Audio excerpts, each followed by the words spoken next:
நீங்க வந்து கோவை வடக்குல போட்டியிட போறீங்க அப்படின்னு இன்னும் அஃபிஷியலா அனௌன்ஸ் பண்ணலனாலும் அதுதான் அப்படின்னு பேசப்பட்டு இருக்கு.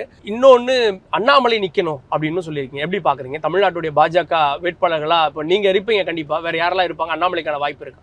அதாவது நீங்க முன்னாடியே சொன்ன மாதிரி வேட்பாளர்கள் அறிவிப்புங்கிறது கட்சி தலைமை அறிவிக்கிற வரைக்கும் யார் வேட்பாளர் அப்படிங்கிறது தெரியாது. அதனால என்னோட தொகுதியை பொறுத்த வரைக்கும் என்னோட வேட்பாளராக நினைக்கிறத பொறுத்த வரைக்கும் கட்சி தலைமையினுடைய முடிவு. ரெண்டாவது ஒரு கேள்வி கேட்டிருக்கீங்க, திரு அண்ணாமலை அவர்கள் போட்டியிட விருப்பம் தெரிவிச்சு நான் சொன்னது சொல்லியிருக்கீங்க. அது என்னோட விருப்பம். அது அவர் மாதிரி ஒரு யங் லீடர், ஒரு ஆர்டிகுலேட்டிவ் பர்சன், அவர் வந்து ஒரு அசம்பிளிக்குள்ள போகும்போது டெஃபினட்டா அந்த அசம்பிளிக்கு வந்து அது ஒரு வேல்யூ கூடும் அப்படிங்கிற எண்ணத்துல நான் சொல்றது.